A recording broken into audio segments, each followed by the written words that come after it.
Yeah, man.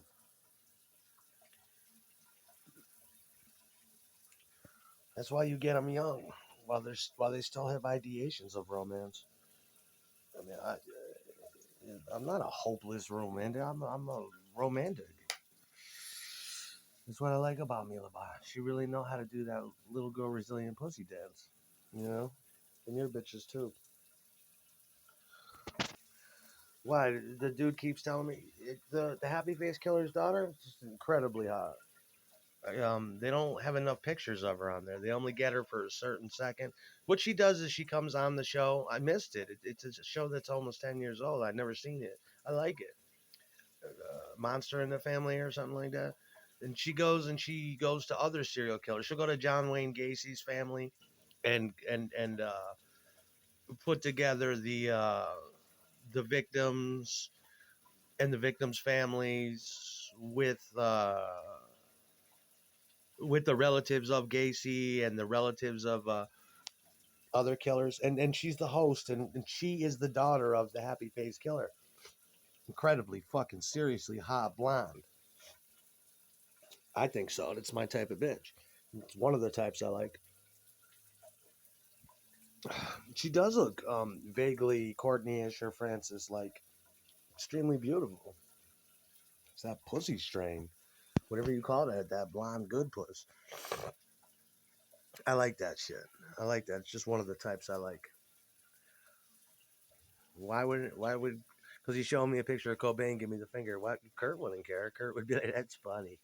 Yeah, and she's the daughter of Kurt. It's always, I mean, yeah,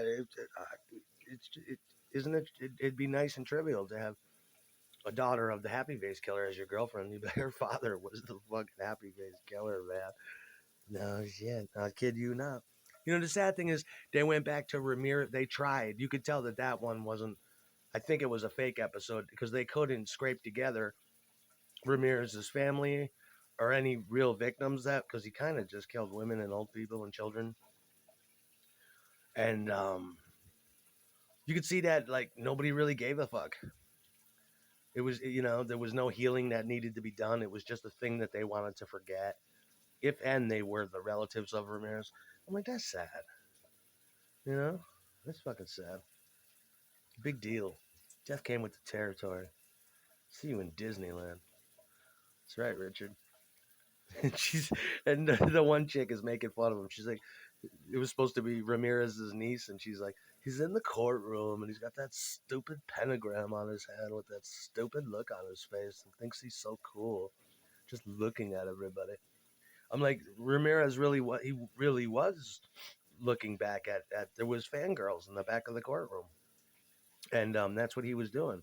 He'd be rocking back and forth, fixing his hair, looking back at the girls. Um, yeah, I mean, Ramirez probably had no idea that he was a somewhat attractive guy.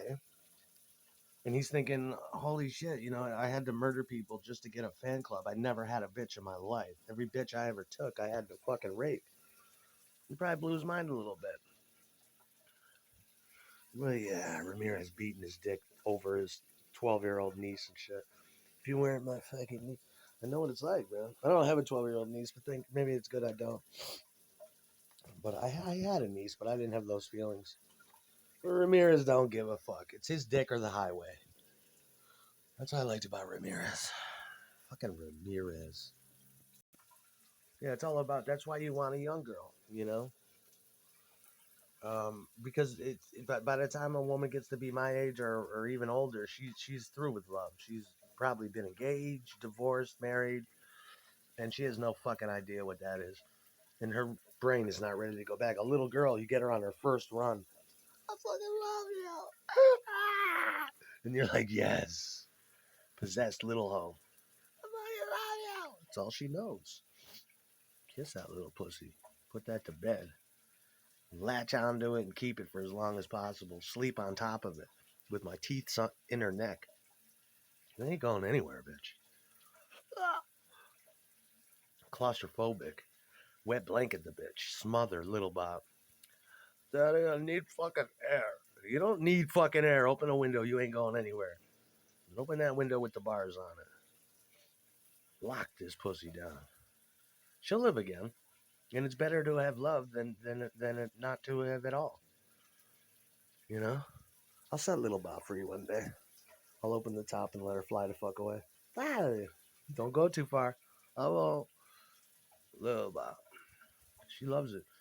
Yeah, Cobain had the best amps. I just seen that too. I mean, can't you see that? We had the hi-fi and the high.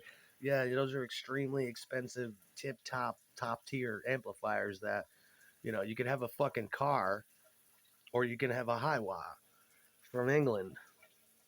I want a Hiwa cabinet with 412s. I want Celestion greenbacks or creambacks or something that could withstand 80 50. Well, the amp I need, they only make in England. I need something with just give me a 100 watt JCM 800 1983. I want it to be an 800, not a JCM 900. See how weird my tastes are? I want a 100 watt JCM 800 with 4 Celestion in the cab. But and I use the for the distortion, I use the fucking tubes because that's what you pay for. That's the Marshall. If I want to use my effects, they go line out into the pedal and back into line in, so I can have that Marshall tone. Thing about it is when you're using these effect pedals, some of the presets got distortion on it, but you're already using the distortion. It's hard. It's hard. But I want that tube-driven crunch. And I hate to admit it, but some of these computer preamps that I've heard, they have this synthetic crunch, these modeling amps. They're getting close with this sound of grinding glass crunch, like you had a SM57 microphone perched halfway between the center of the cone and the end. Yeah, dude. Blistering loud. But we got to get the fuck up on out of here soon. We got to get the fuck up on out of here. Teenagers in tall socks, I'm telling you, and pigtails. Some things never die. I'm watching the Brady Bunch. Yeah, I'll bring it up again because you brought it up too. I'm watching again, and Maureen McCormick has always been hot to every man everywhere, no matter what generation you come from. You see it on TV, and you're like, oh, she's hot. Yeah, she's a hot girl.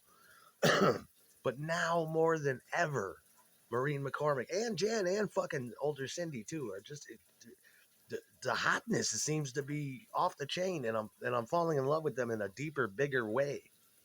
Marsha with A cup titties. The little what do you call those goddamn shoes? Those little Mary Jane shoes, those little white ones.